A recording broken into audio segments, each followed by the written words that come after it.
So I saw in your information that you do daily work at the New Hope Healing and Resource Center, and then you logged on and it says New Hope. So Hmm. is this your business? Yeah. Okay. So I'm the founder of New Hope. Yes. All right. What do you guys do? Because healing and resources is very broad, and I've always wanted to do something like that. So Mhm. tell me what your version of it is. So just to tell you, to help you understand the version, I'm just going to give you a very brief history of how I ended up here because there's a whole story behind that. But here at New Hope Healing and Resource Center, and actually we've recently switched to New Hope Wellness to better incorporate everything that we're doing. I always say we are a specialty wellness center. We're not a typical wellness center, but we are a specialty wellness center. And one of the main things that we do here is we treat chronic Lyme disease. And how that happened is I have my own journey with chronic Lyme as well many years ago. Spent many years after my own healing in the Lyme world, helping people to find support. And that really led to just the frustration of the resources that Lyme patients do not have. And that's how I ended up here. And that's a very condensed version of how I got here. So, here at New Hope, we treat chronic Lyme disease. And because we treat chronic Lyme, we do some other things very well as well. We treat chronic pain very well. We do mental health very well. We treat the immune system very well. We do other therapies like PEMF therapy and hyperbaric chamber therapy. I run my coaching practice out of New Hope as well. So I'm a life coach and an emotional resilience trainer. We have a counselor here. So we are kind of just a gamut of what people need when they come to us chronically ill. Okay. Give me just a second. I am so sorry. Let me pause this. Love it. And we could go on a huge tangent about life and its obstacles, because I know that's another thing that you focus on. Mhm. Um, Hyperbolic chambers are cool. Tell me, go that direction.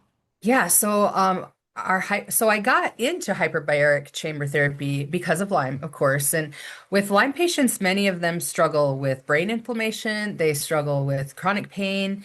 And so that's originally why I was looking into it because I knew many Lyme patients throughout my time in the Lyme world that did work with hyperbaric chambers. So that was originally on the docket when we started this place. And but since then, it's reached such a more broad like knowledge, and of course, we have to go through the training, and you learn more, and then the people who come to use it, and you see their healing, and so not only do we find it very helpful with chronic, it's a very beautiful assist to healing from chronic Lyme, but it's also very, very useful for wound healing, circulation issues, brain inflammation.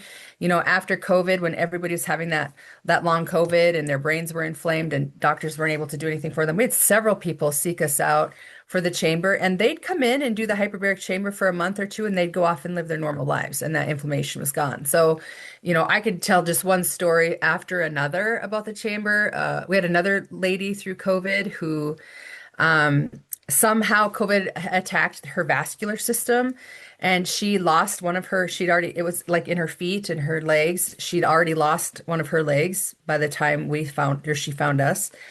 And she was in the process of losing the other. So we went into some intense chamber sessions with her and we saved her leg and she has her leg to this day. So it's very, very powerful. And, you know, the way it works, it's just a simplistic explanation of that is it really, when we put you under pressure, it really expands or opens up those red blood cells. We then give you oxygen and they load them up with oxygen and send them throughout the body.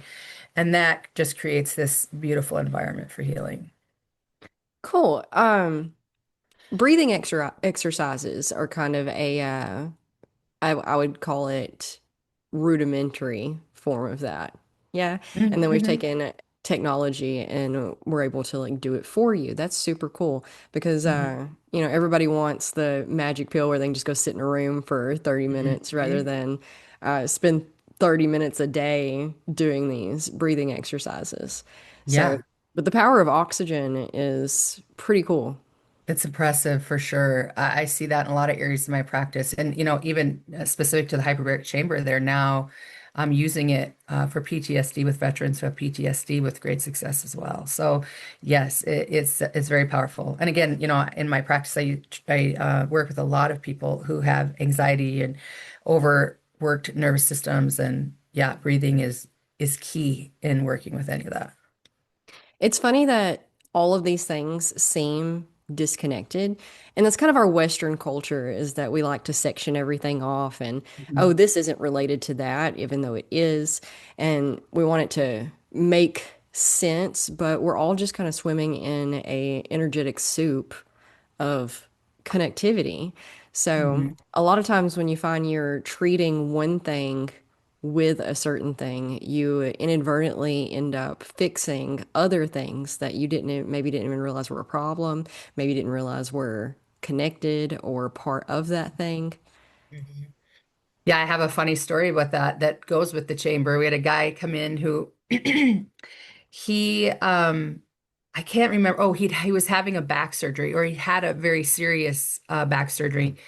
No, stomach surgery, sorry. He had a stomach surgery. And his daughter was our nurse here at the time. And so he came in and started using the chamber just to help with the healing of that stomach surgery. And he was a retired police officer, and he just a really neat old guy. But it was really funny. His last session that he came in to do, he's like, I wish I could have one of these chambers in my house. I came in here to help my stomach heal and accidentally healed my back pain. And I was like, you have back pain? He's like, oh yeah, I've had back pain. I was injured on the job 25 years ago. I've had back pain for 25 years. And doing the hyperbaric chamber just washed that right out. So yeah, I think that's a very on point thing to say is I think that's something that a lot of people just don't know is there maybe or haven't tapped into some of the really powerful tools of healing on the natural side of things. Yeah. Yeah. There's a whole lot of chronic illnesses that could probably actually be helped, but the way we view the world is so definitive, which is Hmm. hilarious because the more we learn, the more we realize we don't actually know anything about what's going on and how we're here and how things work. And, science will prove one thing for a while until another discovery proves that that thing's actually not what we thought it was. And so when the monks teach us to be unattached and look at the world with a childlike wonder, because none of us could actually really know any of the thing, like all the things. I had uh after my daughter was about a year old, maybe a year and a half, I suddenly developed hives, Mm. or it was really bad eczema. Sorry, not hives. Um, from head to toe.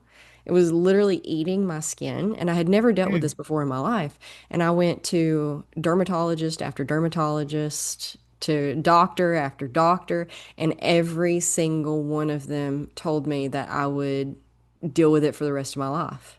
There's like, I don't know what to tell you. It's an allergic reaction to something, most likely. Get the number one thing they told me was to get more sunlight on it. The more I can expose it to sunlight, the less problematic it will be. But it'll essentially just be managing symptoms for the rest of my life. And luckily, I'm stubborn and don't take any answer I don't want for face value. I kept looking and kept looking, and I found a holistic doctor who put me on an elimination diet. And within a month, it was completely cleared up, all gone. Turns out I'm allergic to soy, which we Mm. knew from the time I was little, but Mhm. didn't seem like it was really doing anything. So we really never Mhm. paid much attention to it. But Mhm. now I don't know what the trigger was, but I The became pregnancy, maybe. maybe that Hmm. messes all sorts of things up. It sure does. Yeah. So luckily I was able to find answers because I kept pursuing answers. And that's essentially what I push people to do. Don't just become complacent in Yeah, this or that. Always get another opinion. for Get sure. several if you need them. Keep Hmm. throwing noodles at the wall until you find something that helps. Because a lot of times it is stress related. And, Hmm. I work with the nervous system a lot. So we have fight or flight or rest, digest, and heal. And Hmm. most people are in that fight or flight 24/7. which is not natural. Like, let's No, just say that that is not natural. Fight or flight is for, tiger chasing me and I'm going to die. It's not a daily event. but it is for It most shouldn't be, I should people. say. Yeah. Yeah, yeah. And people don't realize what stress can do to the body. It can activate all sorts of things that wouldn't be an issue otherwise. Hmm. Hmm. Yeah, I think that's a very true statement. And, we talk about that, well, all in my coaching, but also in treating chronically sick people, is that people don't realize what stress does just to your immune system, even. Like it inhibits you to heal. It inhibits you to create healthy in your body because you're just in that survival mode. It's not, that's the function. If you're in survival mode, you're just surviving. You're not healing and you're not thriving. And that is a very true statement. And most people don't realize it. And on the coaching side of things, most people don't make good choices for their life or themselves if they're in fight or flight, because that's not what we do in fight or flight. In fight or flight, we are surviving. Yeah, yeah, it's what's Mhm. most immediate, what most immediately gets me to a Mhm. better outcome than what, and we're not necessarily thinking about long term. Right.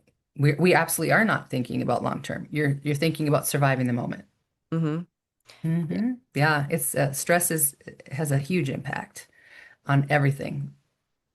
How do you feel about stuck emotions from previous traumas affecting the physical body? Oh, yeah. I mean, yes, for sure. And the physical body and the mental health, obviously. But certainly we see that in with people who are struggling with, with Lyme or with chronic illness. And we've come across those people in our journey here that, you've done everything you can to help them and everything says they should be doing fantastic and wonderful. But there's something that's not budging. And yeah, I have firm belief that, and it's a new belief for me in the last few years, honestly, but I have a firm belief that there's trauma and even energetic trauma has impact on how we heal and what we hold on to. Yeah, it's been considered woo-woo and crazy for a long Hmm. time, and we're Hmm. trying to bridge the gap between the hard science and the metaphysical science. Hmm. And everything is just science. So, even that's a hard thing for people to wrap their things or Yeah. wrap their mind around is that there is no division between science and spirituality.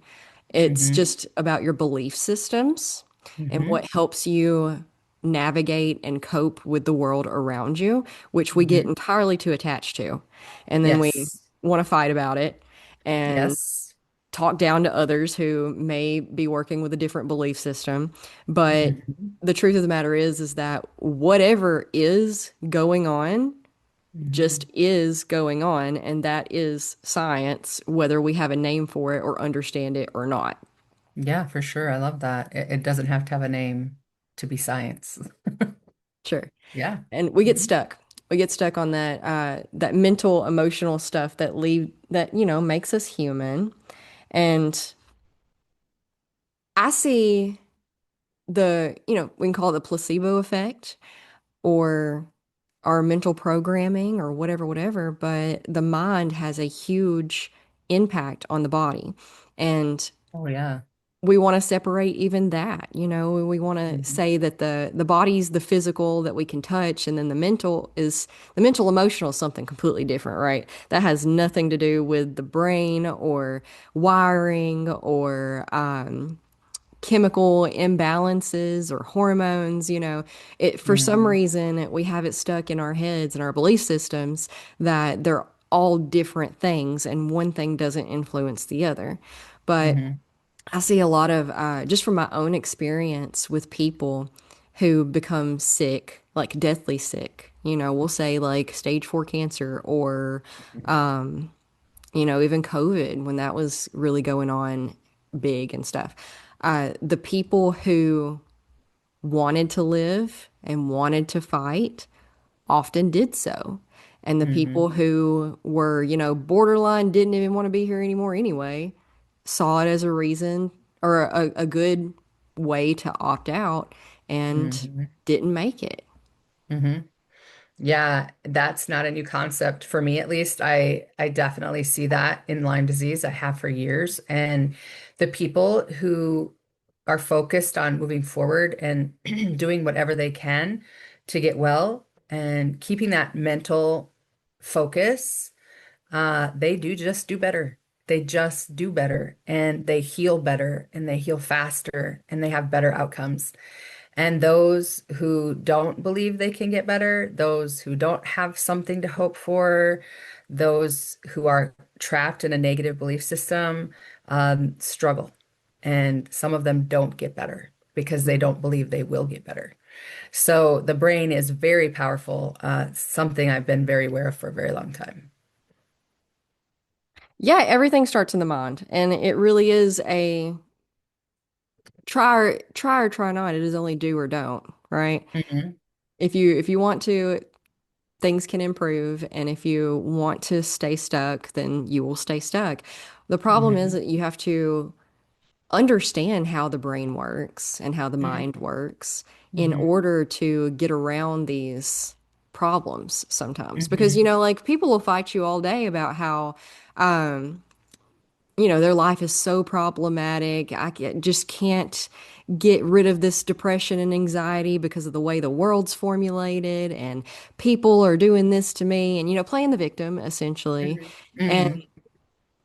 I mean, they don't realize that for one, you can become addicted to a certain type of despair. Hmm. Absolutely. And Hmm. it takes just like with any other addiction, it takes a lot of work to turn things around and get out of those patterns.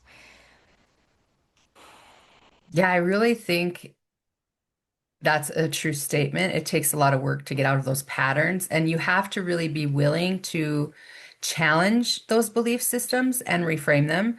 And I really think there is a danger in that because it can become your identity. Do you know what I mean? Like Absolutely. a lot of people's chronic illness becomes their identity. Mm-hmm. And a lot of people with anxiousness or anxiety, that becomes their identity. I Mm-hmm. see that over and over again. A lot of people with depression, that's their identity. Well, I'm depressed. And so then their life is they're looking for depression in their lives and they find it, right? Mm-hmm. And same for anxiety. One of the first things I do, and I know it sounds cliche, but one of the first things I do with my Lyme patients and my coaching patients is I stop entertaining that. Okay, this isn't my Lyme disease. This is a disease that you're dealing with, and Mm-hmm. it's super frustrating and it's attacking everything in your body, but it's not your Lyme disease. It's not Amy's Lyme disease. It's Lyme disease. It's Lyme disease, right? It's just Lyme disease. And I'm dealing with Lyme disease, but that's not who I am.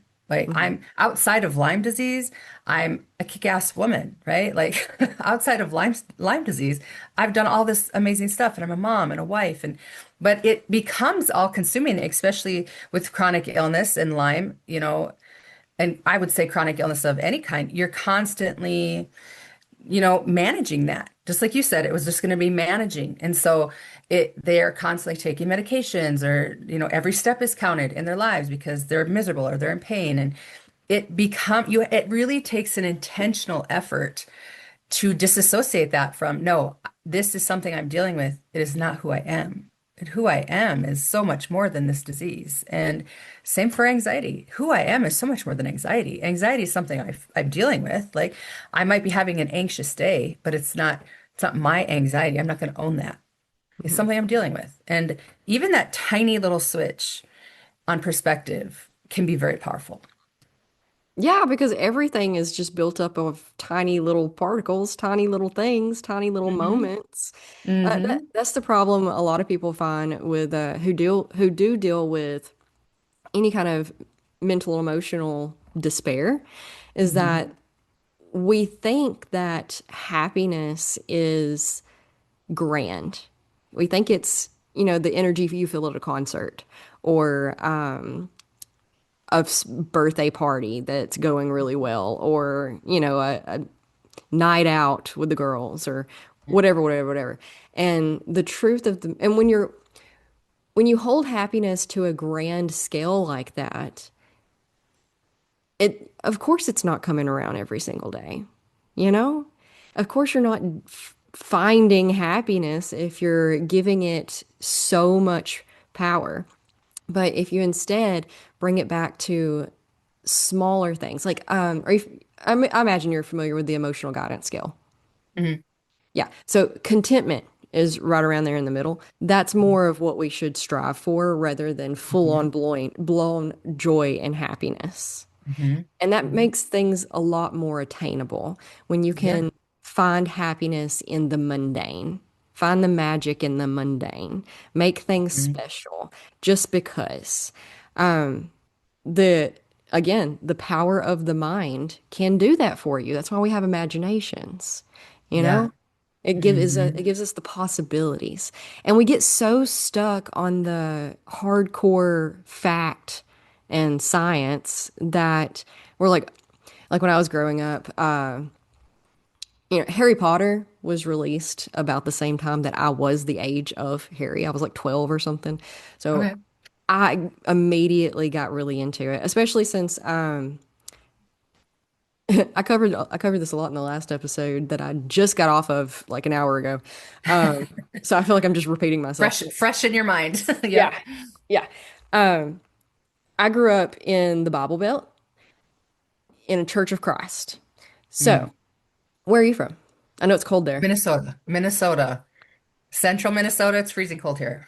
Yeah, I had some friends who just moved to Minnesota. Um, Oh. yeah, one of my daughter's friends, her mom is from Minnesota, and she Oh. hated it here because it's hot and there are bugs, and her Mm. family was up there, so they recently took everybody and moved to Minnesota. So my daughter's been FaceTiming her friend that lives up there now, and she's like, "It's so cold." And it snowed and then it didn't melt and we still have to go to school. And it's so cold and we still have to go outside to recess. And I'm slipping everywhere. It was just so adorable and funny and like I felt bad for her, but like Oh yeah, she'll get it used is to it. cold. I do better where you are. I love the heat. Everybody always says, "Why are you here?" And I'm like, "Because my family lives here, and that Uh-huh. is the only reason." Yeah. Yeah, I feel it. My husband loves the snow. He's his spirit animal is a husky. Absolutely. We Mm. get snow maybe once a year down here. Oh, yep. And he's just like a husky. He won't come in the house. He basically just like camps out Just hangs outside. out in the Yep. snow. Yep. He would probably move us up north if it were just solely up to him and things were easy. But anyway, full circle. Um, I grew up at Church of Christ, and Mhm. in this area, for a lot of people, especially before the internet, which it was, you Mhm. didn't have any other examples for spirituality type things. Mhm. It was Mhm. just religion or nothing. And well, Yes. Christianity specifically, because we forget that there's lots of different types of religions, but Mhm. it was either Christianity or you were an atheist. And if the only other direction there was to turn was through fantasy, so Mhm. Harry Potter became a thing. And Mhm. I was always like, ooh, fairies, dragons. And I just kind of, again, before the internet, so you kind of had to just entertain yourself. We didn't have Mhm. devices We had to to use scroll our on. imaginations. We had to use our imaginations. So I was just outside in the woods doing that. And or my dad, who was super religious, Church of Christ, very strict Mhm. domination. Mhm. And he got so angry at Harry Potter and just how it was ridiculous and how none of that was true and none, so people fight against the imagination and the abstract and the art of and they feel like it has to make sense and it has to A plus B equals C to even entertain it or you're obviously not a real adult. You're not Mhm. mature, you're not, it's childish, grow up. But Yeah. the truth of the matter is that it doesn't matter if it's true. It matters if it's helpful. Yeah. Hmm. For sure. And I've had people say that again, going back to the chronic illness. I've had people say, well, if they're trying something different and they'll be like, well, I'm doing this and I feel better, but I don't know if it's placebo. And I say, who cares? Who cares? If you're feeling better, who cares? Hmm. If it's placebo and you're feeling better, who cares? At least you're feeling better and you feel like you're getting help from that. So yeah, the mind is powerful, and and it again, it goes with deconstructing some of those belief systems that you're talking about, right? And you're totally on track with the religion and the imagination, and yet we didn't have the options for learning or even self-exploration. I'm older than you, but there just wasn't, that wasn't acceptable to Mm-mm. look at something differently. And if you did look at something differently, you were different, right? And even having the belief of, well, I can't really be different, or even other people who would be judgmental about something that I thought or didn't believe, right? That's their own belief system. That's their own fear of being just a little uncomfortable with what somebody thinks. And we're now kind of, I feel like, entering this era, and I don't know if it was the internet, I don't know if it was COVID that maybe made people mistrust all of the organizations a little bit enough to look further. But I do feel like that's getting a little bit better. It's Mm. still like I'm in rural Minnesota, right? And so full of farmers and yeah, lots of religion. And so sometimes there's that struggle, but I have thoroughly enjoyed learning and opening up my own mind to different beliefs and discovering some of the amazing things I've discovered in doing that. And having that concept of, we're all here to learn. That's actually what we're here to. We're actually not here not to make mistakes and not to be perfect and not to go to church every Sunday and not to only worship as everyone else worships. Like actually those are old belief systems. And what's true for me is different for you because we're all individually here on our own journeys challenging our belief systems and learning and having an experience that we wanted to have. And once I sort of wrapped my brain around that, the world kind of opened up for me and opportunity opened up for me and really stepped into who I'm supposed to be, I think. Yeah. The nail that sticks out gets hit. We're all afraid of that, and Hmm. our loved ones are afraid of that for us. So, Hmm. for lots of reasons that I cover all the time, uh, so I'll save people, but uh, we're always corralling one another back into Hmm. conformity, and Hmm. it, it's natural to do so, and that comes back to our tribalism Hmm. and us versus them, and oh, you gotta, this is the way, and but it as long as it's helpful, it doesn't matter. And I think that we are, because again, we didn't have the knowledge. I always we always want to blame those who came before us. They should have done better, they could have done better, why didn't they do better? And the truth is that the vast majority of people are doing the best that they can with what they have available at Hmm. any given point in time. And Hmm. my parents, if they had a question for something, they had to, for one, even know what the question was. And that Hmm. in itself is kind of hard to do. And then, Hmm. especially when you don't have a framework, just like I didn't have a framework for any other type of spirituality other than Christianity or Hmm. atheism. And Hmm. like, I didn't know what was available. So I didn't even know what the question was. Right. And so you had to know what the question was, go to the library, hope that that library has any kind of information on the subject, read the entire book.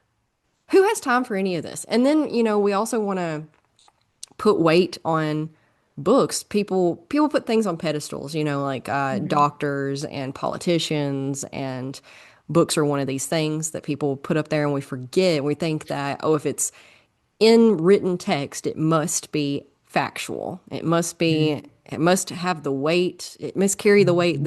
that holds. And, everything's made by people, and people are fallible. Yeah, they're humans. They're humans. Yeah, and yeah, I agree with that. I think the vast majority of people are doing their very best. Even parents that are living with belief systems that were their parents' belief systems. And, Hmm. and there's a lot of trauma in the parents that raised our parents and their generations. And Hmm. I firmly believe, I didn't have a perfect childhood either. I don't think anybody did. And I love my parents. I believe they were doing the best they could with what they had and what they knew. And just like me, I'm a parent too. I have four sons and I'm doing the very best with what I know. And it probably will fail them in some areas, right? Because it's the very best that I know and the best that I can do. And I want it to be the best for them. But it might fail them in some areas. And hopefully they do better than I do, right? And hopefully I did a little better than my parents did, and they'll do better than I did, and they'll do Hmm. better, and it'll just continue to do better. And again, I think that's a conscious effort. We're just consciously trying to do the best that we can, and that has to pay off somewhere. Yeah, and it's a slow process. Hmm. And people have very little patience for slow progress. We want Yeah, everything to happen. especially in this day and age. Yeah, with the hustle culture and the go, go, go, Mhm. and be productive and be doing all the things. Don't Mhm. rest. That's not productive, but No. it Yeah. is. Yeah, creating space in your day. They say that, everyone should meditate for an hour a day unless you're busy, in which case you should meditate for two. Yep. And people hate that. They hate that. It's so pain.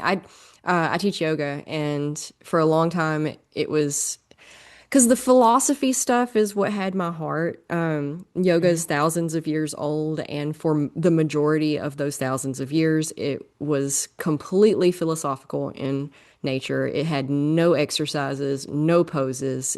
The only Mhm. pose was a comfortable seat in order to ponder life. And that's what because I was so starved for, full circle here, the spirituality aspect of what could possibly be when I Yeah. found it, that's what connected to me. And I was like, this is what we need. And Yeah. so I forgot my point. Full circle. You said you're full circle coming back to what you needed with yoga, something Yeah. like that. Oh. Okay. Okay. So for a long time, I focused on restorative yoga Mm-hmm. specifically, which if you're familiar with the different branches of yoga, it's a personal practice. So there's tons and tons of different types. And restorative yoga is much more slow and meditative. So essentially, I put you in these poses that you hold for upwards of 5 minutes each. Mm-hmm. And you're supposed to, it's designed, it uses a lot of props, a lot of bolsters, blankets, pillows to relax the body into these poses. And it's Is it supposed, similar to yin yoga? yes, yes. Okay. I've done yin yoga before. Okay, yeah, that's Hmm. kind of it's all the same thing, really. Hmm. It's just a different way of Hmm. branding it. Hmm. Yin and yang. Yin means slow, yang means fast. Hmm. So you got Hmm. your power yoga and then you have your Hmm. restorative yoga. And Hmm. so the two sides of the same coin, and restorative yoga is meant to relax the nervous system so that your body can get into that state of healing instead of, Hmm. out of the fight or flight. And it teaches you emotional regulation and helps you because while you're in these poses for this long time, I'm walking you through a meditation where I'm directing you to relax this part of the body, then that part of the body, and we get the whole body relaxed. And then if you have certain problems that you're wanting to address, we may explore the belief patterns around those and just it allows you time to trace the belief systems that you have and what may be causing this problem or that problem because again most of us don't even realize because we've never stopped to analyze or think about our thought patterns. Hmm. And that is such a hard type of yoga to sell in a rural community. So in the big cities, probably would have no problem. But Hmm. in the rural areas, very big problem. So I've Hmm. recently had to lean more into the yang type of. Hmm.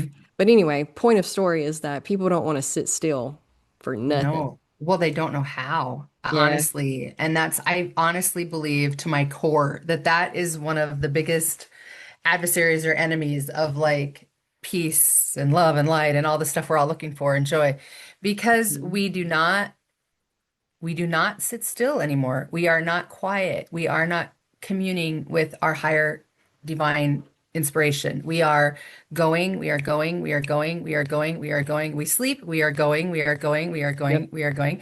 And it is a huge distraction. How could we possibly get any kind of self-revelations when we're doing this all the time and going and going and going? You cannot. Hmm. And one of the most powerful things I think we can do is to slow down, is Hmm. to stop, is to pause, is to ask powerful questions, is to try to connect with that which is greater. And we just don't do it. In fact, I joke that there's a whole bunch of spirit guides and archangels up there shaking their heads at the kids these days who just can't slow down, right? To hear the message. Hmm. And it's so true. Some of my most powerful times and powerful ideas and thoughts and self-inspirations come very early in the morning when my mind is quiet and I am still, or even in a shower because I'm forced to not Hmm. be running and going until I learned to sit and be meditative and be contemplative, even being very willing to be a little uncomfortable. And that's something we aren't willing to do anymore, that we're too Hmm. busy to be uncomfortable. I don't like that, I don't agree with you and I don't like that's so uncomfortable and you're not my friend anymore, right? And we're done. Or, I know that person hurt my feelings, and instead of dealing with that and being uncomfortable, I'm gonna pick up my phone and get lost in my phone. And we've lost this ability to just be a little bit of uncomfortable in ourselves and then work from there. Because that's how we learn resilience. That's how we learn emotional maturity. That's how we make those greater connections is being willing to just sit and be bored or not run to a job or not have this to go do. It's a huge distraction to self-growth, and I really can see that in my practice. Hmm. But most people distract themselves on purpose. Like that's the whole Oh, point. for sure. Yeah, for Because sure. it's uncomfortable to look at your emotions or where you may be the problem. And Exactly. you don't want to take responsibility for that because that means that I'll Hmm. actually have to make changes and making changes is Hmm. hard. I don't want to do that. I've tried I might diets be before. wrong. Yeah. Yeah, yeah. Hmm. Hmm. Which is another reason we No. put our leaders up on pedestals, like tell me what to do, tell Hmm. me what to do. I covered leadership a lot in the last episode too, about how most people who if you want leadership, you probably shouldn't have it because it's a terrible job. You're always going to have a target on your back. You're never going to be able to like, we can't make everyone happy anyway. But when you're a leader, it just gets that much worse. Like, people are actively speaking out against you a lot of the times. Hmm. And Hmm. it's exhausting. You have decision fatigue constantly. Hmm. And people think that leadership is an attribute that you're born with. Like sorted into Gryffindor just because your characteristics are naturally uh leadership material. But the truth is that most of it is a choice. Hmm. Yeah, and I think the greatest leaders, honestly, throughout history and even in our own personal lives, aren't people who were seeking out leadership or power, right? They're the best leaders are the ones who were worthy of being followed. Yeah. And that means allowing yourself to be human and make Hmm. mistakes. Hmm. Exactly. Yeah. Being fallible. Hmm. Yeah. Yeah. Which is what I think that at its core, a lot of religions are trying to establish, where we get so muddled in the belief systems that we formulated around these things that we're too attached to them and we forget the messages underneath, you know. Hmm. Uh, it's not as difficult as we all want to make things out to be. Hmm. Be nice, be a nice person, take care of your body, help out your neighbor. They're all very simple concepts that could go a really long way. But Hmm. I don't, I don't know how we got to where we are. I got tons of theories. Everybody's got tons of theories, but the truth of the matter is that we are where we are. And I think that the internet and COVID did have like, it brought a lot of wake up calls for sure. Hmm. And Hmm. when we there's a pendulum effect of where when you swing too far this way and then you realize and then you overcompensate and swing too far this way and then it takes a little time to like balance out in the middle. And I think we're working on the balancing out in the middle finally. Hmm. You see this in politics, you see it in uh, social media, the them versus us, the Democrats versus Republicans versus liberals versus whatever, whatever, whatever. And we forget to calmly, instead of fighting amongst one another's, sit down, like patiently, because nobody wants to slow down, right? It's Right. it's And nobody wants to be easy. wrong.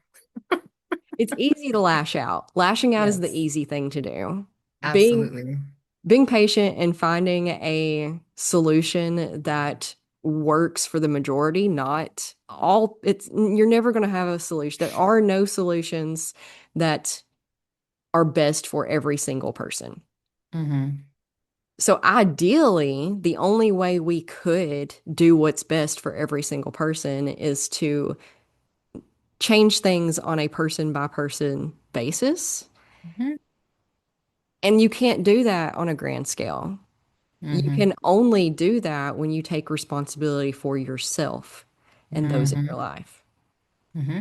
Exactly. And I think, yeah, having just that awareness, even sitting down and having this conversation, like you said, the easy thing is to lash out. The easy thing is to, you know, not challenge those belief systems. And there's so much shame wrapped around in a lot of that too. And sort of, a lot, something I will say to a client who's sitting across from me when they're struggling or they've been hurt or we're working through something, and they'll want to rush through it, even that, they just want to Mhm. rush through it because it doesn't feel good. It's not uncomfortable. I mean, it's not comfortable. And I will say to them, okay, stop. Like, sit with it. Like, sit with it. How does that feel? Like, sit with it. And I think, yeah, with all the division that we live with, we could use some just sitting with it. Like, how does that actually land on me? Like, how does that actually feel to me? Like, does what I have to spout off or say, how does that actually circle back and sit with me, right? Instead of just causing the break and push away. Like we've lost this little piece of humanity, I think, just being able to just sit with it. Like, yeah, well, maybe I don't agree with you, but I'm gonna sit with you. I'm gonna just sit here in this uncomfortableness and I'm gonna just see if I can find a common ground because I think so many situations we have more things in common than we don't have in common. But Sure. it's the big abrasive, like you said, it's the strikeout. That's the easy part. But being brave and courageous enough to just sit with it is very hard. Yeah, it does take the slowness to be able to Hmm. analyze the quickness. Yeah. And Yeah. then you get quicker by allowing the slowness to take place. Um, Hmm. with the internet, knowledge is power, right? And Hmm. one of the overcompensation things that we've done is we're all aware of what red flags are now, right? Hmm. Which is a Hmm. great thing because then we can identify them when they present themselves. Whereas used to, may have thought it was normal or Hmm. not a big deal or, whatever, whatever, whatever, uh, enabled that type of behavior. The problem is now that everybody knows what red flags are, we have less patience. Hmm. So we just automatically, oh, that's a red flag, you're cut off. Hmm. When the truth of the matter is that every single one of us has red flags. Absolutely. So when you're always cutting everybody off, an eye for an eye leaves the whole world blind, right? We're all lonely and miserable and isolated, but Yeah. can't connect to anybody because everybody's got a red flag and nobody's a healthy person. And Hmm. when you, I mean, it's a thing that I see. a lot of people struggling with. And I think For that sure. community and connection and building those relationships would heal a lot of our problems. Yeah, I agree with that too. I agree with that. Very, very, yeah, and I think that we're losing community, right? Like we're losing I think we've community already with, lost it. It's been yeah. gone. hmm hmm And that is kind of a big deal. Mhm. I think, for example, and I don't know what it is exactly, if it's internet, I don't know exactly where that's all coming from. But, I have many friends. In fact, I had a receptionist that worked for me when that whole COVID hit in the 2020 and, and then the political stuff. And, here in Minnesota, the George Floyd thing was a huge thing.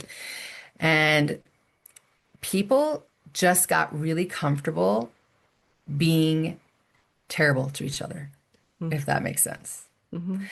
And in Minnesota, we told, Minnesota nice. Like that's a thing. Minnesota nice. Everybody's so friendly. Everybody will take care of your neighbor. And we really lost touch with that. And I really, as a coach, I saw that in my office as a woman shopping in the grocery store, I saw it or in traffic. People just became very comfortable just being terrible to somebody because they didn't agree with them. And I just don't understand the concept of that. And that's where we've lost the community. We've lost that little something in humanity, I think we've lost. And that has to do with connection and human connections. And, I had a receptionist who worked here. We were totally on opposite ends of the political spectrum, but I loved her and she loved me and we remained friends through the whole thing. And it was fine for us. But we've somehow lost that connection. And whether that's a community connection, whether that's a human connection, whether it's a self connection, or all of the above, I do believe it's something that needs awareness because all belief systems can be challenged and all belief systems can be reframed and changed. And that's how we have growth. And again, going back to that full circle of we're too afraid to be a little bit uncomfortable to challenge some of those beliefs. And I think that's where that's being lost. Sure. The beautiful thing about the internet is that no matter what you believe, you can find evidence that supports that. Yeah, And exactly. so, I mean, and then especially with AI coming into the picture and creating things that look real and people believe that they're Yes. real and they can't tell the difference. Yes. It's just, Yes. I feel like it's another version of the same thing we've been dealing with, for a long time now. We can formulate opinions on what we believe to be fact or false, but the problem is that there's no way we can truly identify what is fact or what is false. hmm There's all sorts of information coming out of the scientific community where scientists and studies were funded by this foundation or that foundation that had an agenda for a certain outcome. And they would do experiments over and over and over again, get terrible results over and over and over again. And they finally got one where they smudged the data that made it come out in a positive light. And that's the one they flew with. And then that's how we got like the food pyramid and hmm subsidization in like corn and soy and a hmm whole lot of systems hmm that came out of that right there. Yeah. And again, that goes back to what we were talking about is slowing down and having that connection with self. Like, yeah, we're easily fooled now because they're good at it, right? But we've always been Coming easily back fooled. to that, like, how does that sit with me? Like, how does that feel in my body when I say those words? Or how does this feel in my body or in my spirit, right? Like, Mhm. I think we have a little disconnect with that. Yeah, it comes back to the only thing that you can truly know, like for certain, is your inner world and the hmm things that you experience. I mean, like even the things that you experience in your outer world, like connection. Okay, how about we go to the ball field for our kids' softball practice, and we have an interaction, uh, and we interpret that interaction as, oh, that person doesn't like me. I wonder what I did wrong, and now we're mad at them. And when in all truth of the matter, that person was just having a really bad day and they were distracted. Maybe their grandmother's dying. And so, Mhm. again, we were talking earlier about how it's easy to lash out. It takes time to be patient and create space. It takes intentionality too. Like you have to do it on purpose, especially in this busy world. Like be intentional about not being judgmental. Be intentional about giving people the benefit of the doubt. Have Mm-hmm. intention as you move through the day because, and that's another thing that's lost when we're on this schedule, right? It's hard to Hmm. be intentional about anything because we have this place to go and that place to go and this to take care of and that to take care of. And you really have to slow down and be intentional. If somebody makes you mad, like I use this tool all the time where, whoa, just like me. Well, they were super passionate about that and they were kind of offensive. Well, just like me when I can get really passionate about something. And you know what? You're right. Maybe they're just having a bad day and I'm moving on. And because at the end of the day, like you said, we can control ourselves and we can control how we move through this world, and that's about it. And everyone else is not under my control, and I'm going to give them the benefit of the doubt, just like I would like the benefit of a doubt if I'm having a bad day. And that's I have to do that on purpose. I have to make the decision to do that, and I have to have an awareness about that. And that is again something that is taken from us when we are pushing too hard. But when we slow and we say, no, this is not how I'm moving through the world anymore. Now I'm doing better because I know better and I'm moving through the world in this way. And I find that I myself personally, I'm much less reactive to all the stuff that's going on because I don't have control of any of that. I don't have Hmm. control of, and I control this right here, and Hmm. that's it. And I decide how this part of the world right here looks, and I plan on leaving it better than I found it. Exactly. That's it. That's Hmm. really it. It's Hmm. you don't see the world how it is. You see the world as you are. Yeah. So you're gonna filter every single thing through your own belief systems and Hmm. traumas and insecurities and self-talk Hmm.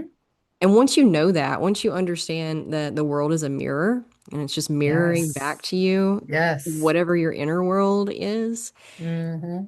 that's when you can start looking at, ta for one, taking responsibility for Yeah. that. Hmm. And no, not everybody, no, people aren't out to get you. Are there bad people in the world? Yes. Do you sometimes fall in their pathway? Yes. But for the most part, people mean well. Hmm. They just, there's no Hmm. way that they can know what you're dealing with, and there's no way you can know what they're dealing with. And then your reality bubbles bump into each other, and you have to navigate that in the best way possible. And just like, I walk away from interactions sometimes embarrassed, and I'm like, why did I say that? Yes. I guarantee they mistook what I meant. Man, Hmm. I should reach out. I should reach out and clarify. No, don't be weird. Don't reach out and clarify. And so I'll mull on this for like an hour before I'm finally like, you know what? I forgive myself for being here. Powerful. It's Hmm. okay. You just Hmm. move on. They Hmm. may not have even noticed anything. Most of our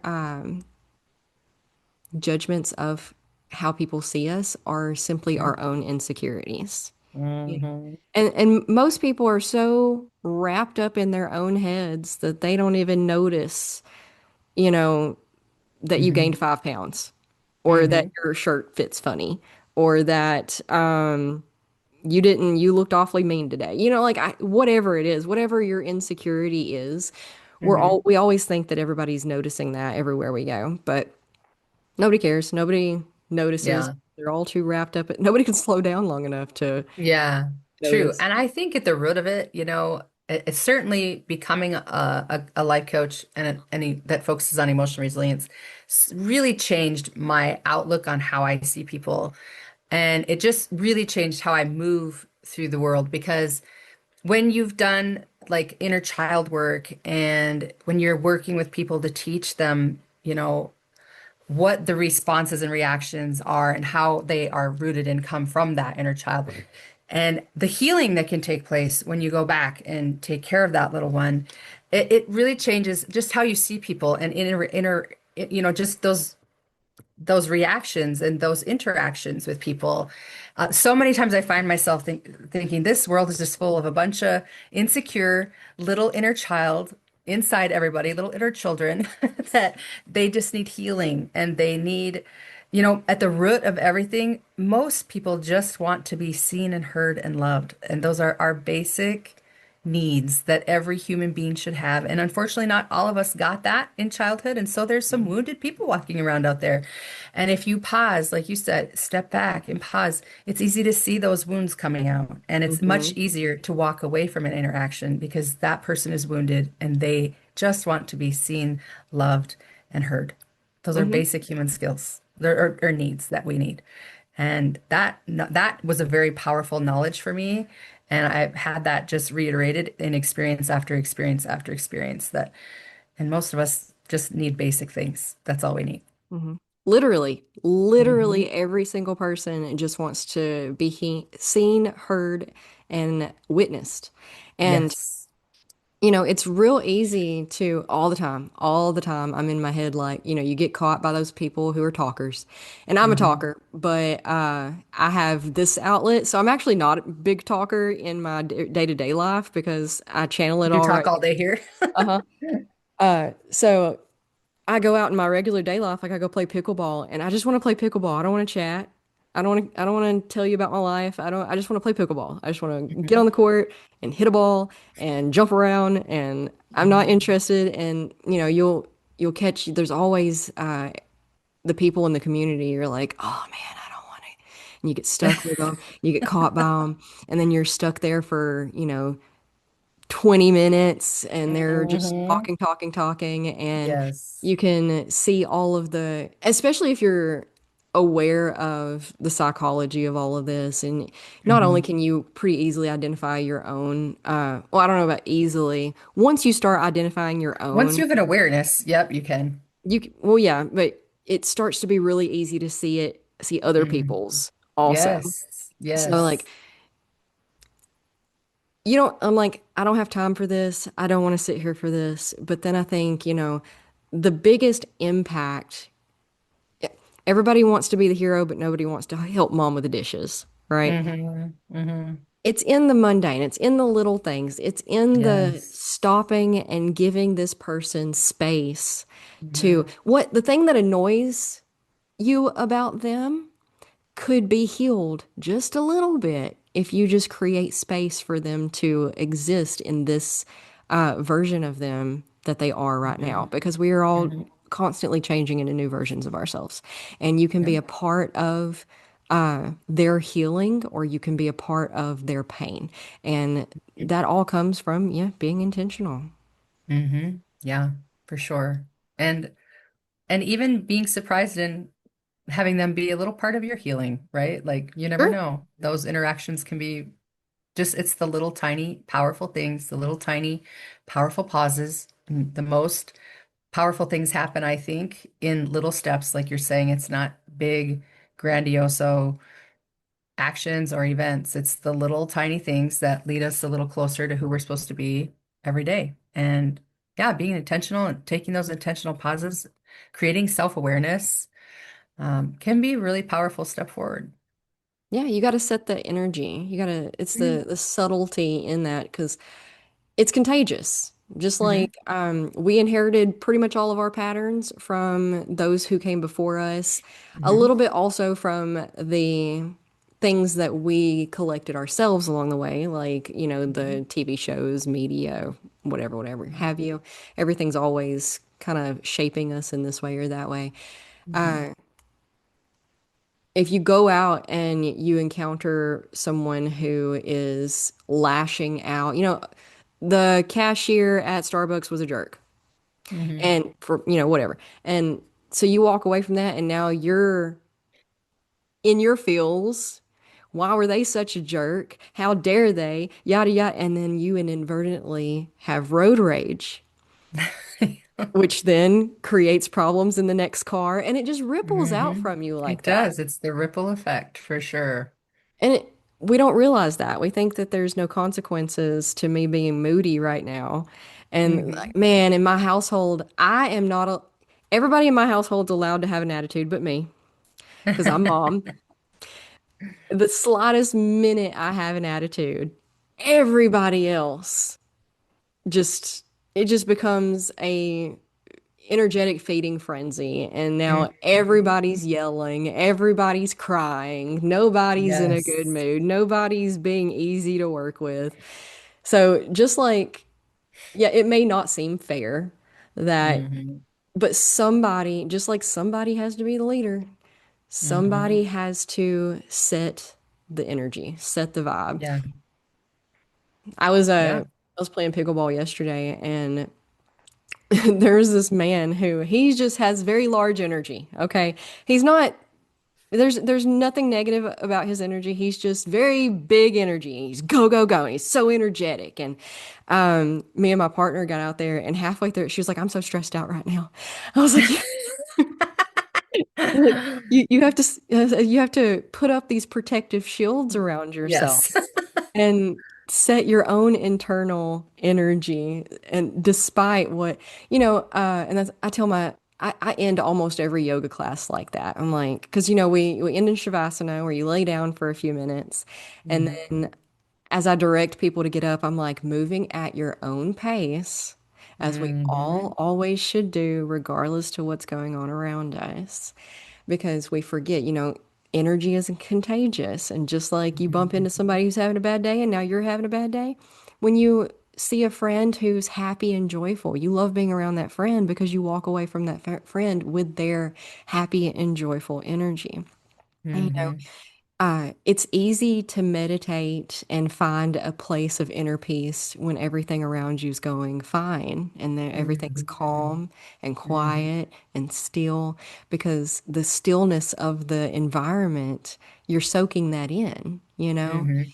It's Mhm. much, much harder to find that place when everything around you is complete chaos. Yeah, for sure. Absolutely. Yeah, no, I think that's great. And, I like to think of it as, the world's crazy, and especially many people, aren't meditating. So if meditation is new to them, I think, and you can correct me if I'm wrong, but I think there's this misconception that meditation, especially in the beginning, has to be this kumbaya, perfect environment, nothing's going on. My brain is completely still. And for me, it certainly wasn't that way when I was learning meditation. And as I teach that on a very basic level to some of my clients, a little thing I tell them is think of your brain as like the revolving door, right? And life too. Like that person is rude. You're sitting down to meditate and you remember that person who was rude at Starbucks. You can like, oh yeah, I noticed that, but I'm just gonna let it revolve on through and let it go. Instead of letting those thoughts get stuck in there and mess with your trying to be meditative moments, then let them just go. So let them come in, recognize them, and let them go. Let them come in and recognize them and let them go. And I have so many people who come back, they're like, I love that because you can't stop the thoughts from coming in. Like, you sure can't, and especially not in the beginning. And I've been doing it for a while and I still can't. I still have a revolving door for my meditation.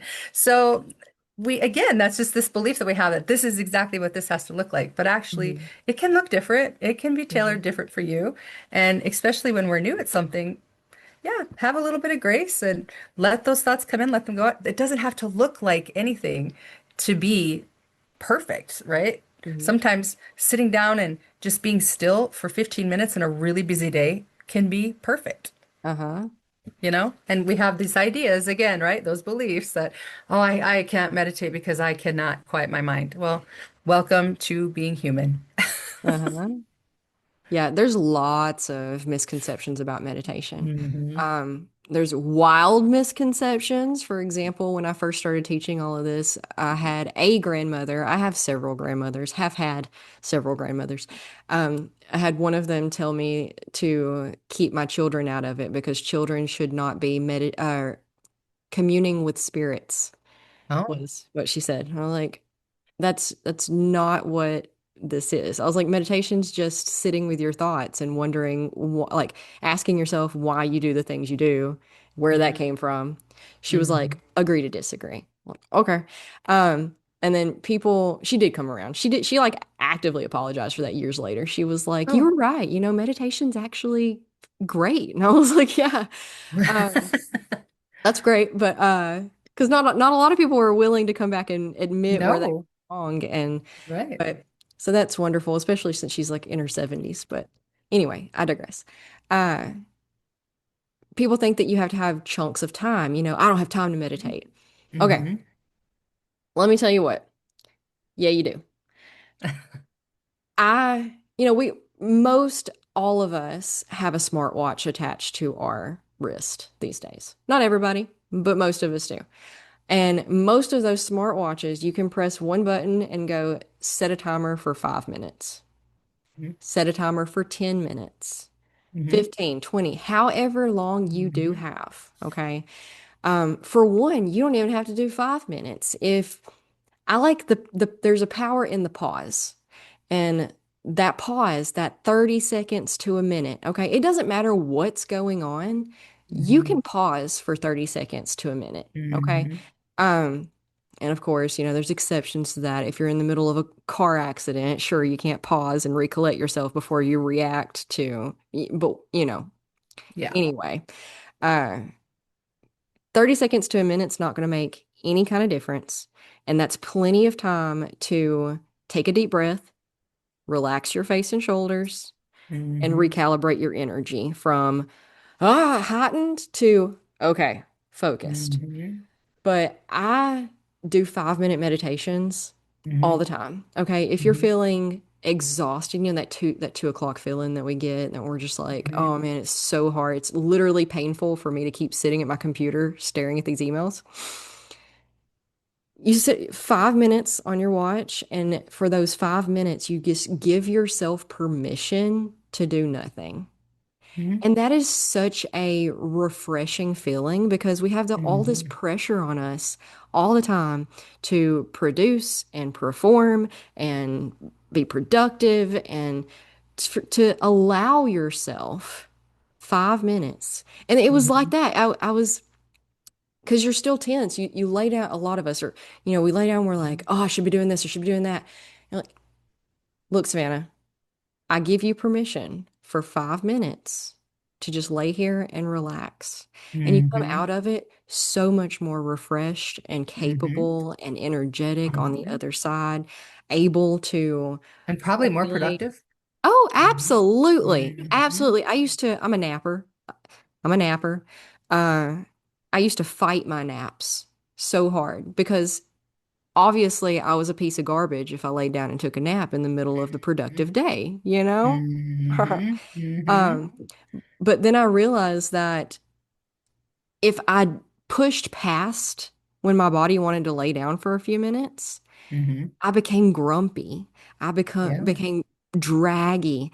I became foggy. So, Mm-hmm. like everything's getting done at a lesser degree that it would otherwise if I was fresh and Mm-hmm. rejuvenated. Mm-hmm. My kids would say something and I'd snap at them, or an inconvenience would come into the schedule. A schedule would change. We were supposed to do Mm-hmm. this and now we're doing that. What do you mean you changed the schedule? Everything falls Yes. apart. But Mm-hmm. if I just allow myself to take that 10 to 20 minutes is that's how long my naps are. I don't know why Mm-hmm. I was fighting them. 'Cause society tells you that if, you're lazy, if you lay Mm-hmm. down in the middle of the day, what do you do? Like but Mm-hmm. the body needs to rest in order to keep performing at a high caliber, especially, you know? Mm-hmm. And 20 minutes in the grand scheme of a whole 24 hours is not really a make or break type of time duration? Yeah. And in the way of rejuvenation, like I talk about this all the time with my clients, like there are things that rejuvenate us, like sleep rejuvenates you. Some people, their people rejuvenate them, right? Yeah. Being with their people, going and taking a break and being with their people. Some people, it's being in nature. Some people, it's being near water. Whatever it is that rejuvenates you, why not just give yourself permission to rejuvenate yourself and take those pauses? I call those powerful pauses because there is not a single thing that or a situation that can't be improved by just a quick, powerful pause. An anxious moment, someone in confrontation, somebody who's overwhelmed with work, somebody who's exhausted, whatever the case is, there's no situation that can't be improved by just having those intentional pauses. And I love nature. I love being by the water. Those are things that really rejuvenate me. But my people rejuvenate me too. Some people get rejuvenated putting headphones on and going to the gym and Mhm. working their body. Giving ourselves, just like you said, I had to give myself permission to take a nap. But, and if that's what it takes, then everyone give yourself permission to pause, to connect with self. What do you need? What am I feeling? What's going to make me feel better? What do I need to connect with today? What's going to help me be more productive today? And then do it. Instead of they, right? Like, what are they going to think? Well, who is they? Mhm. Who's they? Connect with this self and this spirit Mhm. because this is the one you're accountable to. So yeah, I love that. Those I'm a napper too. I love taking naps. Sunday naps are my favorite naps. And yeah, we just have to, yeah, give ourselves permission to take those moments, take those pauses, rebuild and rejuvenate. And we would probably be a lot less people living in that fight or flight that we were talking about when we started. Mhm. Uh, there's a common theme in a lot of books that I've read about money, but also like manifestation and law of attraction and those types of things. And I want to say that this particular concept that I'm thinking of came from the Tony Robbins money book. He's got a money book there. He Mhm.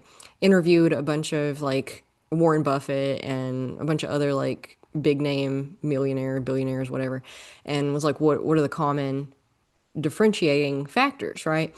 And a common theme amongst those types of highly successful people are when things get really crunchy and stressed out and like stressful and they're not really sure and they're a little bombarded, the most productive thing they do is they immediately turn around and go schedule a vacation Mm. and they dip out for a few days and they go Hmm. lay on the beach and do nothing and Hmm.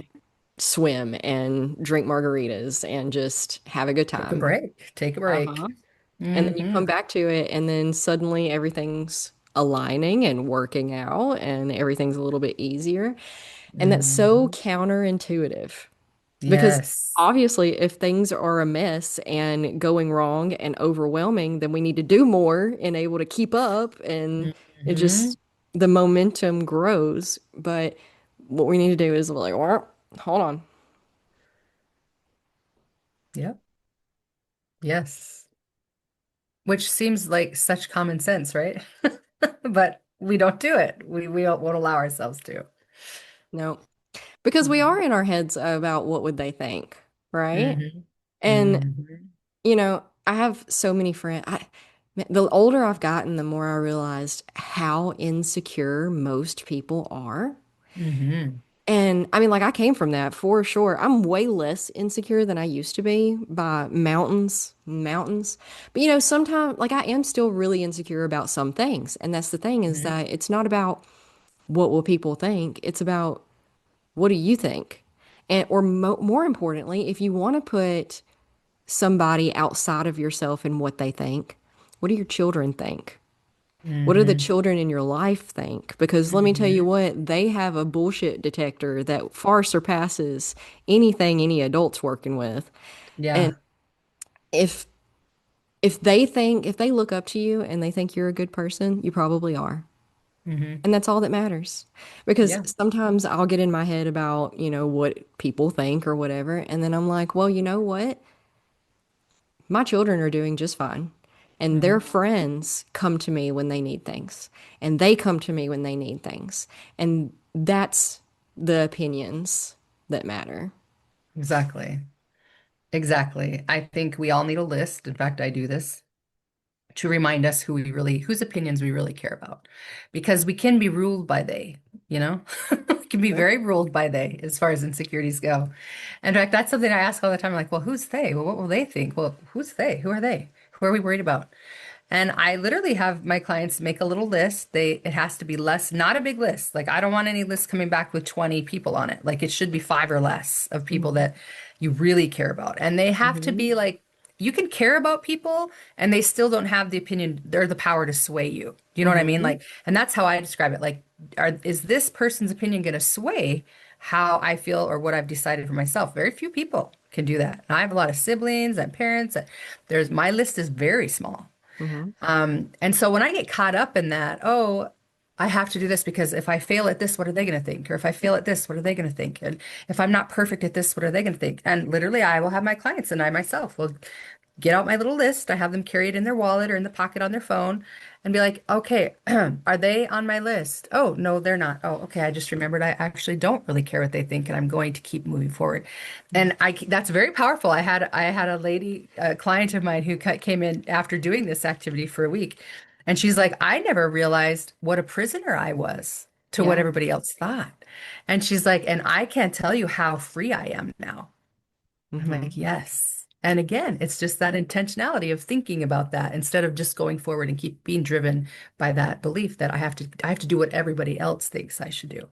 Well, Hmm. actually, I actually don't have to. And that Nope. can be really powerful. It's so powerful to realize that most of us are trapped in a prison of our own creating, made Hmm. by rules that don't actually exist, and that at Hmm. any given time we could change the rules. Yeah. Yes. And hooray for that. Sure. Right? And hooray for that. And then powerful things occur in our lives. We become masters of our own life and our own lives, and that's worth any amount of healing that needs to be done. Yeah, it is liberation. Hmm. Absolutely. Hmm. And a lot of us are putting people on our list that can never be pleased. Right. And, we spend our whole lives trying to make that one person happy and love us. And And you never can. you never Hmm. can because it's Hmm. a reflection of their own inner beliefs and self-worth and And insecurity wounds.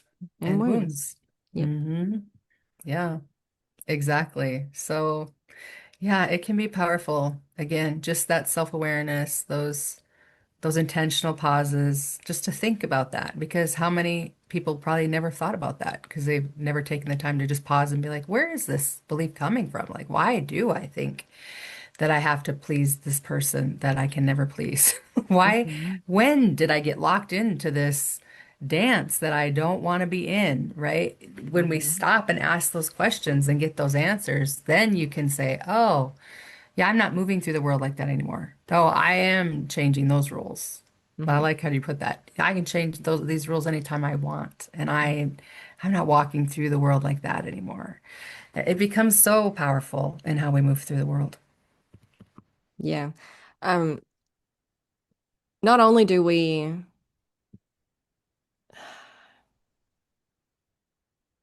sorry, I lost it. Yeah. We can wrap things up. This was your third book? Oh yeah. Well, yes. So The Mountains We Climb is my first book that's based in coaching and what I do as a coach. It's really just full of really basic tools, for that what we were talking about earlier, that statistic of all of the people who are in fight or flight, and that's a startling statistic. I heard this year 70% of people, of Americans, are living in fight or flight. And this book is really just basic tools to help people with overwhelm, with anxiety, with grief, just things that we've sort of lost connection with because of this, what we've been talking about, this inability to pause and be still. And I wanted it to be easy. I wanted it to be things people can read and just start doing. Mm. And so that's the feedback I'm getting is that people are like, "Oh my gosh, I read your book and it's changed my life. I'm doing my breathing on the way to Target, or I'm, I'm sitting in my car on my lunch break and taking a pause instead of, or I'm less reactive because I'm doing yoga again." And so it's been really fun to hear those kind of things. In fact, I had a man read it who I've known for many years, who's 70. Actually, he's almost 80 years old. And he read the book. It took him a while to read it. And he messaged me and he said, I just want to tell you that I loved your book and I understand myself more clearly now that I've read your book. And I was like, wow. I'm like, if an almost 80-year-old man can read my book and get something out of it, then there's something in it for everyone. So it is my third published book, my fourth published book, but it's my first book that really is really just dear to my heart and what I do. My first book was a Lyme memoir. And I had two children's books that I published before that. And I was in a Heal to Lead book as well, where I wrote a chapter on grief. So I do a lot of writing, but this one is really kind of special and close to my heart. So, Okay. Well, it turns out it's exactly what the point I was trying to make a second ago that I oh, lost. good. You remembered. Oh, good. Yeah, yeah, and you're because okay, a lot of people know, they know they're supposed to practice gratitude. They know that they're hmm supposed to drink their tea and get sunlight, yada yada, do yoga, hmm whatever. hmm Whatever the thing is, we know all of the tools and but we don't put them into practice. hmm That's the Yeah. hard part. hmm So, we I can. think it gets easier when once we do it, right? Like again, going back to that intention, I don't mean to like repeat, but once we have that awareness and once we start using the tools and we see the advantage of them, just like the lady I talked about who had the they complex and how free she was, like once she realized how free she was, she never went back to they, right? Mhm. Never. She'll never go back. And so it's just a matter of getting started. And hopefully that's what the book will inspire in people is this is easy and I can get started on this today. And once they get started and they see the advantage of it, most of them never want to go back to where they were before. Well, as with anything, it's super simple, right? hmm Pausing, taking hmm 5 minutes, hmm allowing yourself to drink more water, knowing that, you go on a walk every morning hmm for 2 weeks and you're like, wow, I feel so much better. And Yes. like we know these things, but then hmm inevitably, happens and we get derailed and our habits fall over for a little bit and then we hmm forget that that's a hmm thing that we were doing that made us feel hmm great. So it hmm takes a little bit of like reworking and the ebbs and the flows and you go down and you have to build yourself back up, but it gets a little bit easier every single time that you Every have to time. recalibrate. Yeah, and we're human, right? Like I always say the best part of all of it is this practice. You're just practicing, Mhm. maybe yeah, it ebbs and flows and like, okay, I got to get back into this. I feel better when I'm going on my walks, right? Feel better when I'm Mhm. going to yoga. I got to get back into this. And because we know that and we have an awareness, like you said, every time we're away for a shorter time and then we come back. I always say it's not like when I say to clients, like when we first met, like you were off in the toolies somewhere and it took us a lot of effort to get you like back on the road, okay? And now it's just life and you're practicing and you might get off track and you might be in the ditch. You're not way off in the toolies. You're just, off in the ditch and we just got to self-correct and get back on the road and that's what life is. We fall down and we get up. We fall down and we get back on the road. And that's because we're human and we're not perfect, but it's just a practice. It becomes a practice. And instead of saying, this is how, I will always be, and if I'm not like this, I will be failing. No, I'm just practicing. And I'm going to get better at this because it feeds me a little bit and it makes me feel like a better person and I'm happier. So I'm Mhm. practicing. It's that rigidity that we are so attached to, like hmm we think working a habit into our routine means that we have to do that habit at the exact same time frame every single hmm day for the rest of our Perfectly. life. Yeah. Yes. And that's not plausible. That's not No. realistic. In anyone's life. It's not No. realistic in anyone's life. No. Yeah. As soon as you get settled into a certain type of routine, things change. hmm School ends, semesters end and restart. The seasons outside are always changing. The holidays come and the holidays go, and hmm ball games start, and there's always a million factors that are always reorganizing our life for us and our routines and our hmm schedules. hmm And when we can remember that everything's temporary and that it's a lot less pressure to be like, oh, I'm going to start this New Year's resolution tomorrow and stick with it for the rest of you're probably not. Okay. Right. And You're gonna make it through January. yeah, but that's okay. That doesn't mean that you Yes. failed. No, it just means it's part of the journey. It's part of it. You just get back on that horse and ride it for another mile until you fall Yep. off. Because it's Exactly. always going to buck you off. Yep. Always. Very Exactly. consistent lives are not as consistent as we think they are. And consistency is not what we think it is. Yes, exactly. Exactly. All right. Well, this has been a lot of fun. It has been. This is great. Yeah, thank you for coming on and sharing, Okay. talking, and Well, entertaining me thank for an you. hour. Well, thank you for having me. This is great. And I like your style. I like how you do it. Cool. Me too. Mhm. Yeah. If you'd ever be interested in coming on again, if you have something else that you want to talk about, doors are always open. I like to Okay. repeat good guests because Okay. it builds repertoire with the Sure. audience and with each Mhm. other. And, a lot of people, and I was guilty of this myself when I first started podcasting 11 years ago, that, it's just another podcast. It's numbers, right? Mhm. And Mhm. then you Mhm. don't even remember what their name was when they leave. And Mhm. and Mhm. again, missing the entire point. And the entire point is Yeah. relationship building, community building throughout the world Connection. for Yeah. more positive ripples from everybody involved. Yeah. No, I love that. I love it. Yeah, I'd be happy to come back anytime. So that'd be great. Cool. All right. Well, tell people where to find you or whatever else you Yeah, want to put out. so yeah, all my socials. I'm on TikTok, just Coach Aimee Jay. I'm on Instagram, Facebook. It's an easy search. Yeah. If you're looking for Lyme help or here at New Hope, our website is lyme-hope.org. And if you're looking for me as a coach or an author, you can find me at coachamejay.com. Cool. And we'll put any links we like down low to make things Okay, easy for perfect. people. Cool. All right. All right, well, thank you so much.